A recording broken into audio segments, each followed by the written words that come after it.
This confirmation process has become a national disgrace. The Constitution gives the Senate an important role in the confirmation process, but you have replaced advice and consent with search and destroy. Since my nomination in July, there's been a frenzy on the left to come up with something, anything, to block my confirmation.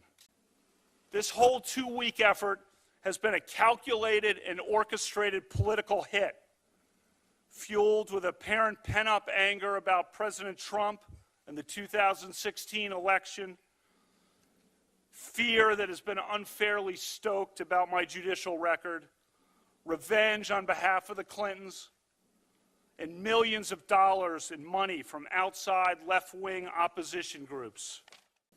This committee is running this hearing, not the White House, not Don McGahn, not even you as a nominee. We are here today because Dr. Ford asked for an opportunity here. I know you did too as well. In fact, maybe even before she did. We're here because people wanted to be heard from charges that they all thought were unfair, or activities like sexual assault was unfair.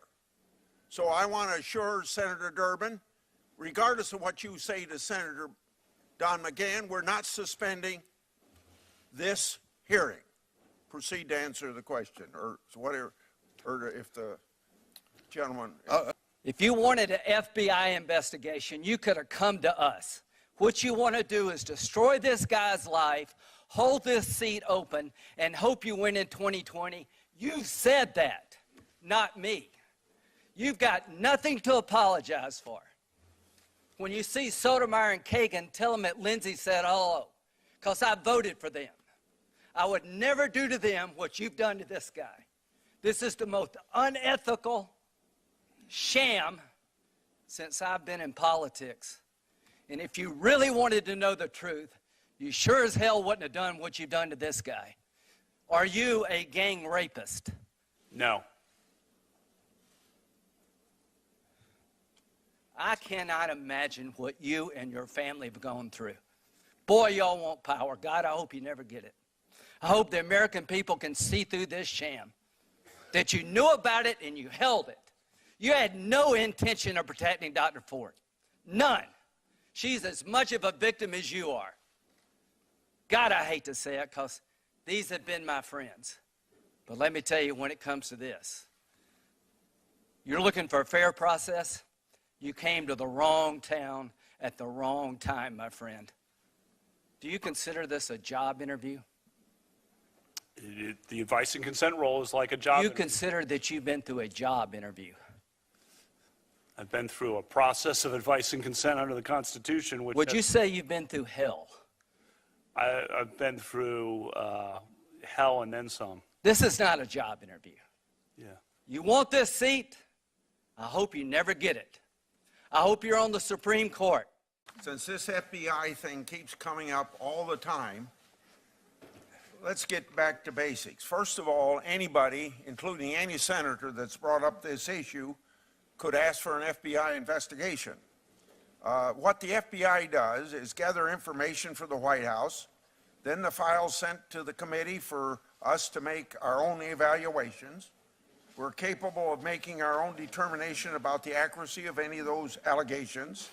The FBI has put out a statement over, now I suppose it's a month ago, clearly stating this matter is closed as far as the letter being sent to them, and there is no federal crime to investigate. If Senate Democrats hope for the FBI to draw any conclusions on this matter, I'm going to remind you what Joe Biden said. Now, I said this in my statement, but maybe people aren't listening when I say it. Maybe they won't even hear this. Understand, they do not reach conclusions. They do not make recommendations. Senator Hack. Mr. Chairman. Break. Mr. Chairman. Let me do this. May I say for the record that actually we have asked, you said that nobody's asked the FBI or we could ask the FBI. I actually have, I think others have, And I think that the issue is that part of what an FBI report does is to investigate and seek either corroborating or exculpatory evidence. It's not so much the conclusion that it draws as the breadth of the evidence that is sought out through the investigation, and the difference between what somebody might say to an FBI agent when they're being examined and, for instance, Mr. Judge's letter signed by his lawyer sent in.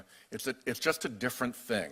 And I believe still that this is the first background investigation in the history of background investigations that hasn't been reopened when new credible derogatory information was raised about the subject, about the nominee. So I just didn't want to let the point you made stand without referencing what we had tried to do. Pardon me, but I'll just add to the point you made. The letter was sent to the FBI. The FBI sent it to the White House with a letter saying the case is closed. We're taking a break now. Senator, we're taking a break now.